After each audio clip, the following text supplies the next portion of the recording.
The story. Welcome D-Men TV. The story name is, After the Rock, humans can transform from solid to spirit in about half a second. I just found this out. Just a half second ago. I might be shocked if I weren't so dead. Huh, is all I have to say about it. Yep, my wife agrees, equally shockless. She is standing beside me along the sun-baked shoulder of a two-lane country highway, and we are both staring down into the drainage ditch. At the bottom are scattered piles of junk, a nasty trail of breadcrumbs, all leading to a battered tomb. The tomb used to be a car. For a while, it was our car. But that was before the rock. How long have we been standing here? I ask. I think. My wife's hand becomes a vapor before reforming into fingers. She points at the junk in the ditch. A tire is still spinning. Not long. Time seems off. I count to 5, but can't tell if 5 seconds or 5 hours go by. We point out the broken pieces of what became our soul cocoon, transforming us from flesh into whatever we are now. See there. Mirror. Hubcap. Bumper. Shoe. My shoe, she confirms. Is there a foot inside? Looks empty, I tell her. I notice my hands are balled into fists. I open them. Do we just stay here? My wife says, I'm pretty sure that. And another pause. That's either a second or a century. We can do whatever we want. Well then, I sound motivated, but I don't move. I'm gonna have a look at the wreck. Coming. No, she tells me. I don't want to. Something like a laugh springs from my mouth. It sounds like a frother steaming mud. I feel funny and I laugh again because I'm so relieved to feel anything. It feels normal and good. Feeling feels good. I know it's because of her. And for the first time since we found ourselves standing on the side of the road, I look her way. I can tell my eyebrow has lifted. You don't want to see your own corpse. Bullshit. She shrugs. At least I think she does. It's gruesome, I tell her with the voice of a carnival barker. It's macabre. It's the sum of 1,000 nightmares. So I'm different. No, remember when you collected my blood from a nosebleed to make cake? I did not. You wanted to. True, she says, but I'm just not interested in empty shells. And then she looks at me for the first time with the same eyebrow raised. You want to see our dead bodies? Bullshit. Now I'm shrugging. I can take the gore. The sight of your own veins makes you queasy. I like scary movies. You like cartoon anatomy, she clarifies. But if it gets real. She squeezes her eyes shut, covers her ears, and goes, la la la, to make her point. It's a good point. Clinical butchery makes me black out. But not anymore. Not after the rock. The rock changed me in more ways than one. I'm still me, I say, smiling. I think you're still you. I guess we are. But who were we? What did we do? I move. I think I'm walking. But there's no tensing in my muscles. No popping in my knees. It's weird and slow, but good. I'm still smiling. I say, baby, anything we forget is probably not worth remembering. While I walk, she's saying, I remember what it feels like to hear a knock at the front door, knowing there's a hot pizza waiting on the other side. I remember trees turning red and yellow and orange. Not like this. She sounds disgusted. All green. I remember that. I say. She goes on. I remember the first sip of great wine out of the bottle and how it changes when it's the last sip. I remember purring cats and photographs and staying home and seeing no one. I remember our wedding vows. Forever and then some. I recite. The mangled cartoon was upside down and far too crumpled to look inside. I slipped below the earth without digging, spying buried rocks and burrowed worms, all without dirtying my skin or clothes. What other tricks will I discover after the rock? My head wafts up into what's left of the front seat. We're not as gory as I thought. I shout from the rubble. Not so loud, my wife tells me. I can hear you just fine. Your eyes are open, I say with a softer voice, just above a whisper. You're looking right at me. Am I looking at you or you? Ah, dead me. Both of you are dead. Try again. Ah, the me that isn't a ghost. The G word feels funny to say. I laugh a little. It sounds less frothy and more like it used to. Your hair's in your eyes. It's not mine anymore. I just brushed it back. And touched your face. I think your skin is cold already, but I don't know what cold feels like with these new fingers.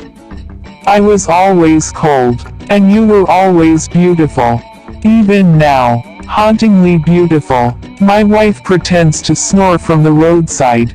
It's what she does whenever I get cheesy. I'm not kidding, I say, louder again. You wear death like it's Chanel. She scoffs from the roadside. Are you sure you're not looking at someone else's rotting wife? I'm serious. You barely look crushed. You could have an open coffin if you wanted. They wouldn't dare. Not me, though. There's a big hole in my head. Oh my love, that's always been there. We both laugh at that, and I feel electricity. And also something that might be love. I remember love. I love that she called me my love. I stare at my dead body like I'm combing through a childhood photo album. Here's me at 7 reading a book in a laundry basket. Here's me at 10 dressed as Freddy Krueger for Halloween. Here's me at 40-something, dead at the bottom of a ditch, in the middle of nowhere, with a hole in my head.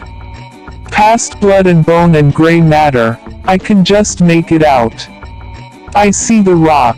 Where? My wife asks. In your brain. Yeah, a bit gooey. I think I can grab it. Why would you? A keepsake. To show, I dunno, other ghosts. Do we have to? Other ghosts used to be people, you know. We don't have to be their friends. I would just say, hey there, fellow spirit.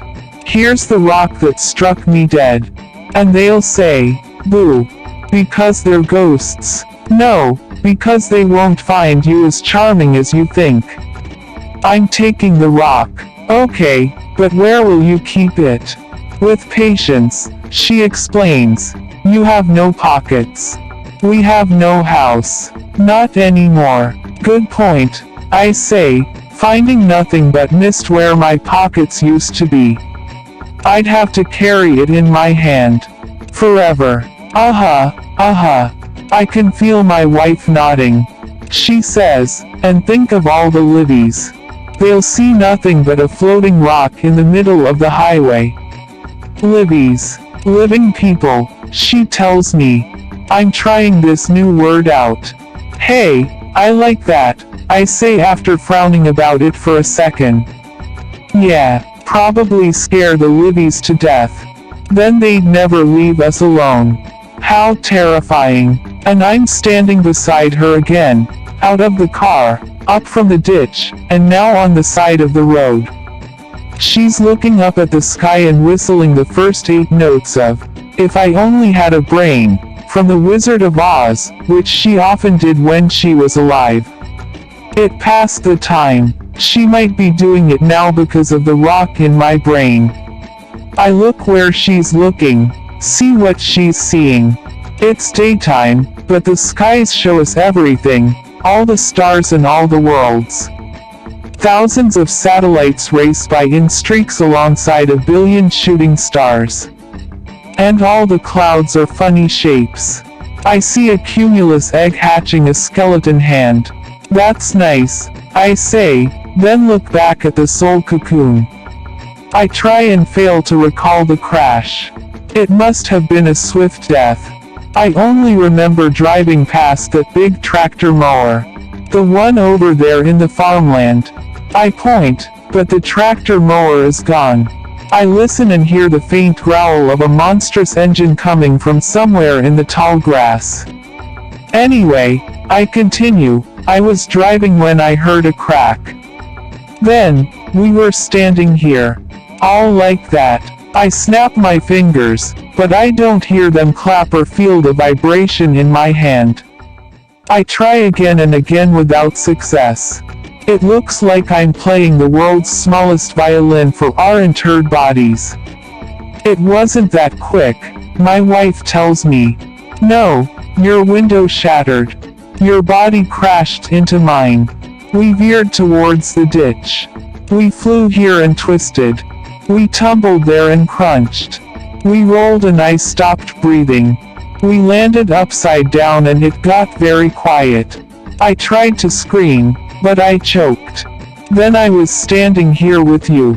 She says all this matter-of-factly, like she's reciting the steps of a cookie recipe.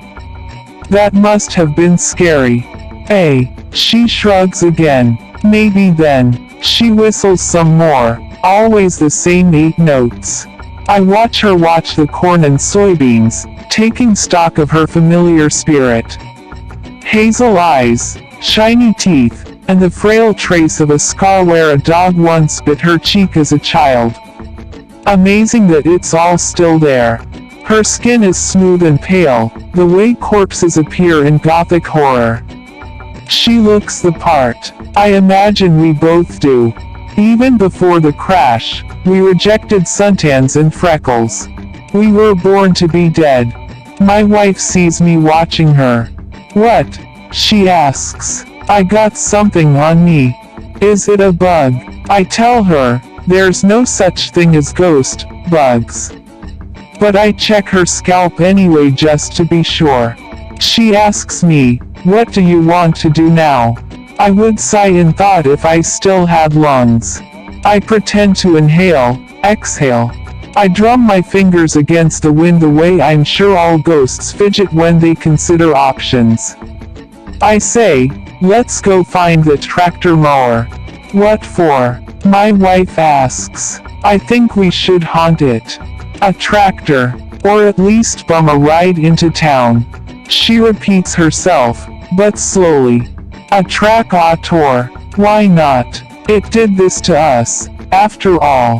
When we passed the tractor mower, alive, it was cutting the tall grass maybe 20 feet away, scattering green blades over the highway.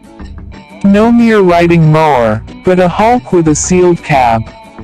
Nothing else could have launched the rock with such force. All the rest is nature, cruel and vicious, but never armed with missiles. I see no cornstalk catapults. No soybean sharpshooters. It was the Hulk. It mowed up the rock in the tall grass and threw a perfect strike into my skull. The driver didn't stop when we crashed.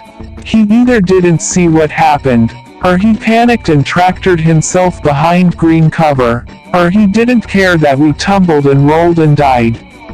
How can anyone end a life and not feel a rot in their core? I look and spot glints of sunlight flashing behind farmland camouflage. I see the glass of the tractor's cab. It is still mowing somewhere in the thick of the grass. Or maybe hiding. My wife considers for another century second. Okay, sure. We take our first steps across the highway and, suddenly, we are standing in the path of the giant tractor, surrounded by tall grass.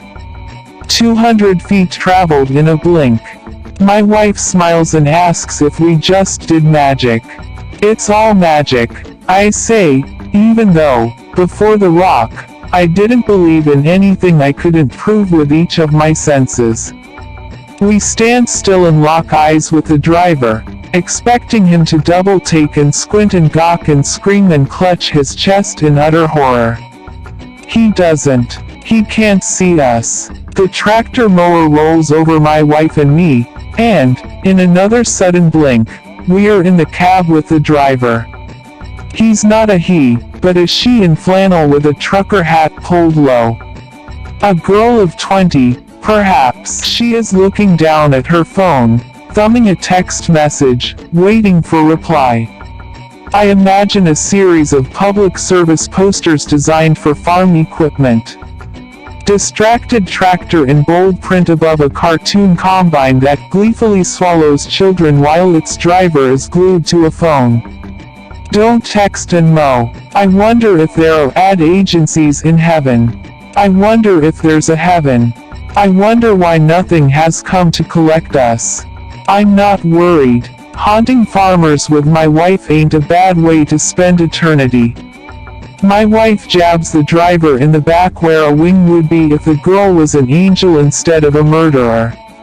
At the same time, I shout in her ear, "Get out," because it seemed the ghostly thing to say. The driver obeys in electroshock spasms. She jumps from the tractor, howling various vowels. She stumbles and limps and flees the farmland. Her fright is everything I hoped it would be. Unmanned, the farm hulk keeps rolling, and I wonder whether it will die in a ditch or topple a barn. That was fun, I say. But you're frowning, my wife tells me. Am I? She paints an ectoplasm smile over my murky face. I say, I guess it all felt kinda pointless. What did? Scaring her. Oh, God no. Revenge for the rock. I thought it would taste sweet. But it just tastes like celery. Who cares? So what? Do it for fun next time. My wife has always been the wisest of them all. We push every button and pull every lever until the tractor mower comes to a stop. I say, well, anyway, I'm sure she didn't mean to. I'm sure, my wife agrees. Another blink takes us 300 feet away from the lulled behemoth. We are back at the roadside crash. We are together. I reach for her hand as she reaches for mine, and a spark of light ignites between us for an instant as we touch and clasp. A Cobalt Camaro drives by, flashing high-beam headlights, and I realize the world is suddenly shaded in moonlight blue. The Camaro has somehow brought the night. It is backlit by stars and galaxies and the blinking red beacons of distant TV towers. Time, acting weird again. The Camaro slows down as it passes the edge of the ditch where we died. The Libbies inside are all aglow in their dashboard lights. We are separated by life and death, but they can see us, and we them. Our eyes meet. Theirs are the size of bocce balls, bulging from their skulls, on the brink of escape. Both Libby jaws hinge to the breaking point. They look like a pair of airhead babies, opening wide for a spoonful of horror. We feed them. The Camaro nearly spills into the ditch graveyard. I reach out my hand and shout, "Be careful, you idiots." This makes them shriek and snap and jerk the wheel back along the center line. Their heads swivel back and forth, rubbernecking for one more look. Or maybe their heads are just shaking a violent protest. No, I won't believe my eyes. No, they weren't real. I think I saved their lives. What a relief. Company is my nightmare. The car vanishes with a punch of acceleration, taking the night with it. Daylight returns just as it was a few seconds ago. The Libbies are gone, but I can see their future. I listen as they tell 1,000 stories about us over the next 30 years. That's where we saw them. The dead lovers. They're trapped in limbo, forever searching for their wrecked car. One of them screeched at me, trying to crash us into the ditch where they died. What a crock. I know where my car is. I just don't care anymore. My wife touches my cheek and asks, "Better?" "Much," I reply. "They'll call us the demon sweethearts of Route 24. Our future legacy makes her giddy. Me, too. We're a ghost story now, I say. We've gone legend. Let's do it again. Somewhere else. There's a million places to make better stories. Think of all the fun we'll have. Forever and then some. I look deep into her soul. I squeeze her hand and feel warmth even though we're just bloodless, fleshless thoughts and memories. I tell her, I'm so happy you didn't survive. That's the sweetest thing you could have said. Her tears float up and away like defiant rain. She says, if you were still alive, I'd strangle you. I'm the luckiest dead man in the whole wide world. She pulls me to the middle of the road where a minivan is fast approaching. Unlike the Camaro, it doesn't carry the night, nor do its livy riders see us standing here. We're going to leave this tomb behind, my wife declares. The minivan runs us over. We get scooped up, becoming invisible passengers. The Libbies are singing along to some terrible song. I break the radio. This is nice, my wife says. And it is. We'll ride quietly till we stop in the first town or city or lakeside cabin surrounded by deep dark woods. My wife's hand passes through the sliding door to fly on the wind. Her head is on my shoulder. She says, what a day. Thank you for watching the story. Hit subscribe button for more update on the story session by DMen TV.